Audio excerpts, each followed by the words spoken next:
This video is sponsored by Incog. Back in 2005, Google Earth would go live for the first time, effectively giving anyone with internet access a full satellite view of the entire world.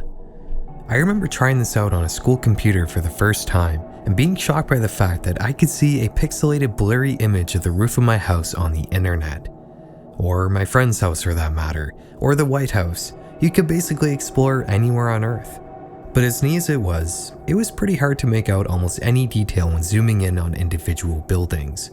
That wouldn't be the case for very long though, because Google would not only swiftly improve the resolution and quality of their satellite images, but they would take it a step further in 2007 when they launched the first iteration of Street View.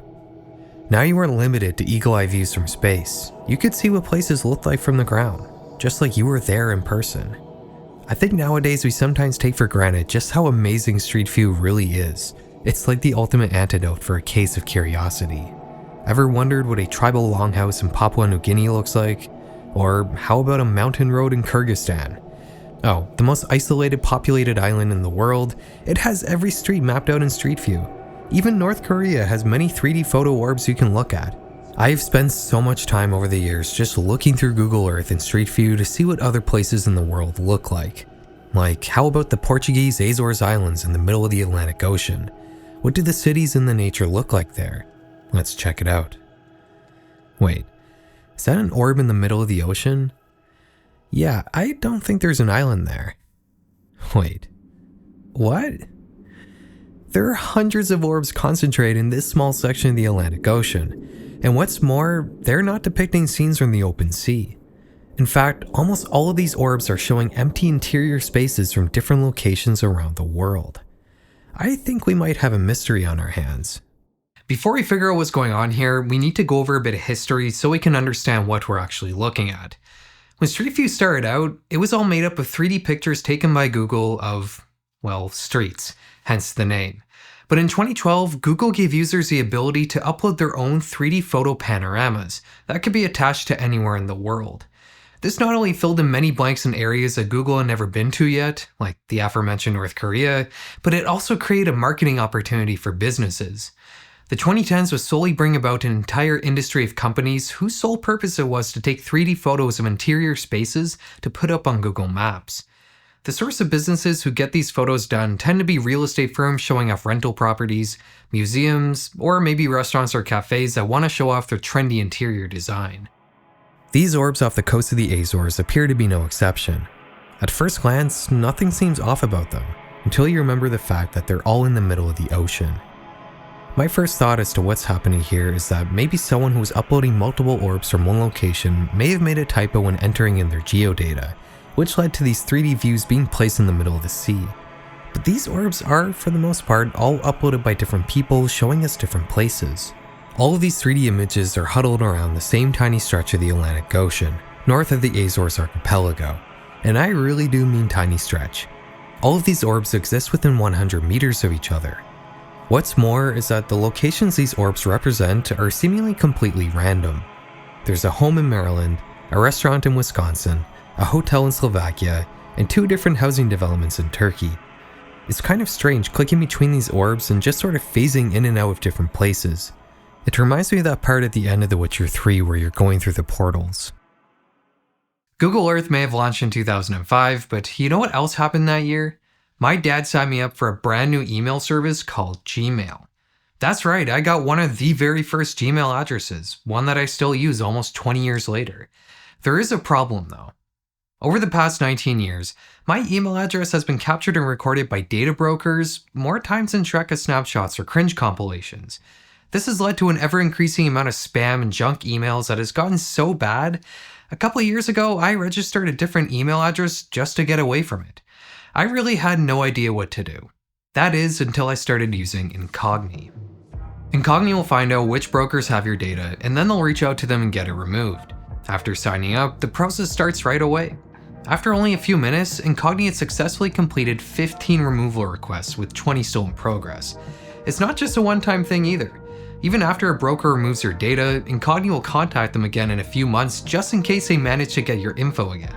It's kind of like having your own personal assistant to manage your cybersecurity hygiene. Since I started using Incog a few months ago, the amount of junk email I regularly get on my main email address has been drastically reduced.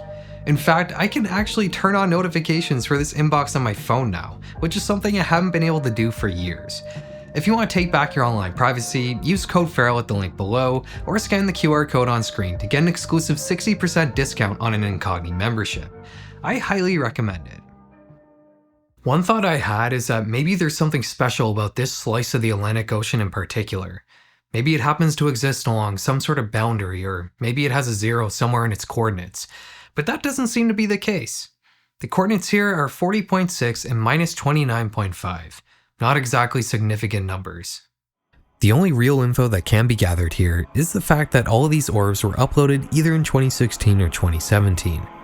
Well, except for this one orb that was put up in 2013. This actually does appear to be the ocean, but it resides right smack dab in the middle of all these other orbs.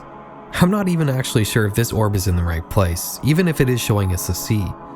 There are reefs like this in the Azores, but what's the likelihood of someone scuba diving right down into a sea floor 160 kilometers into the Atlantic Ocean? Now, I know what you might be thinking. Maybe this is part of some weird ARG. After all, Google Maps has been a storytelling venue for alternate reality games in the past. I remember someone trying to start a Backrooms ARG with a 3D photo orb a couple years ago, which led many people to believe that the original location for the Backrooms was somewhere in Japan, even though this picture is very obviously fake. With these orbs, maybe it's some weird liminal space thing. After all, these are all spaces without people, even if the photos themselves aren't really that eerie. Yeah, I'm fairly confident this isn't an ARG, mostly because of the users who have put up these orbs. Not only are they all either legit Street View companies or real people, but they also don't seem to have anything to do with each other. The Turkish Street Views were uploaded by a user named 360arty, whose website doesn't exist anymore but was luckily archived on the Wayback Machine, and we can see that it was one of these Street View companies I was telling you about earlier. They took 3D photos for businesses to put on Google. The Slovakian hotel was put up by Virtual Travel CZ, another virtual tour company. These guys still exist, and they also have a map with everywhere they photographed, but the hotel in the middle of the ocean doesn't appear to be there, unfortunately. I tracked down where this hotel actually is, which just so happens to be a ways north of the capital of Bratislava. There is a user uploaded photo orb here, but it's not the one we saw in the ocean, and this hotel isn't anywhere on the company's map either, only leaving us with this strange tour of it in the middle of the sea. Both locations in the USA were uploaded by people and not companies, so I'm not gonna dox these guys. And the underwater orb is by a company that does, you guessed it, virtual 3D tours, but of the ocean. There's no connection between any of these users, except for the fact that the companies are all virtual tour companies, but I mean, who else is gonna be uploading photo orbs to Google Maps? Alright, maybe it's time to see if anyone else has ever come across this stuff.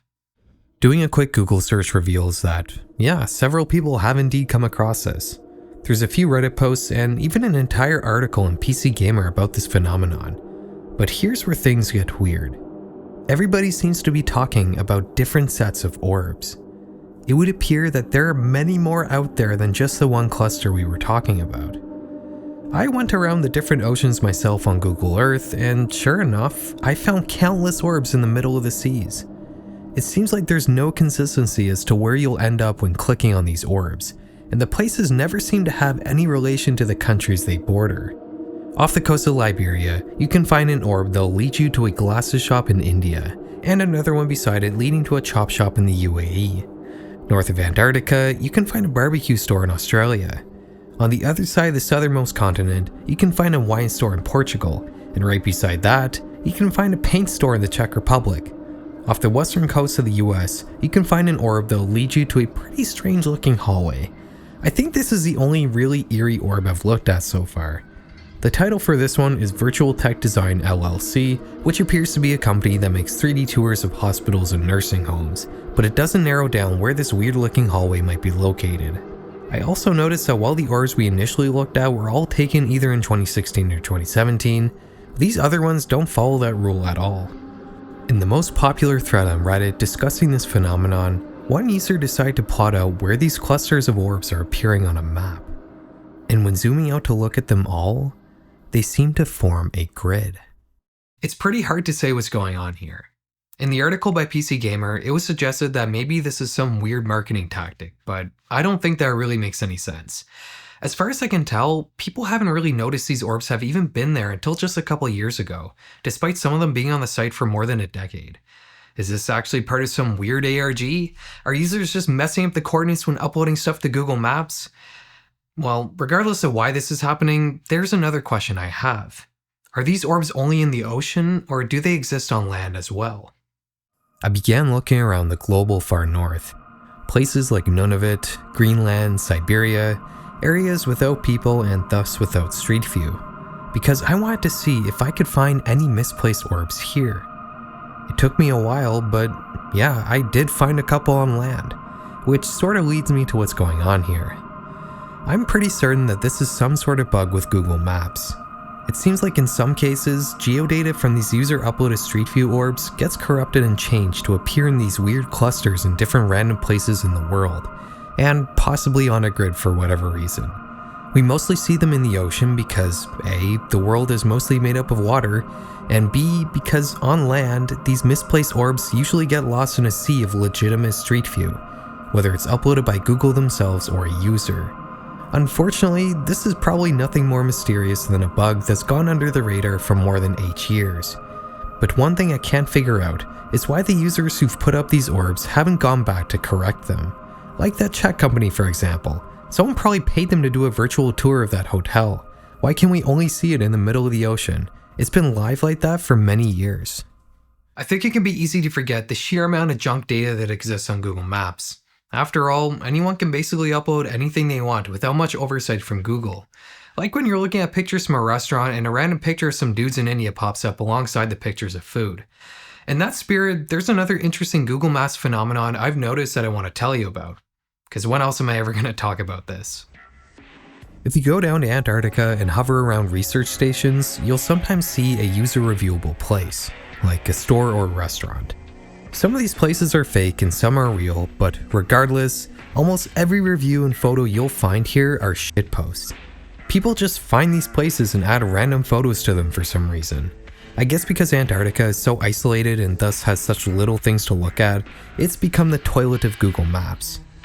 My favorite is this Warung Madura Kakmad, an Indonesian department store in the Australian Casey Station. People say it's a very good place to get a bite to eat. It's very helping for emergency. While this phenomena is most prominent in Antarctica, you can find this kind of shitposting in pretty much any isolated part of the world.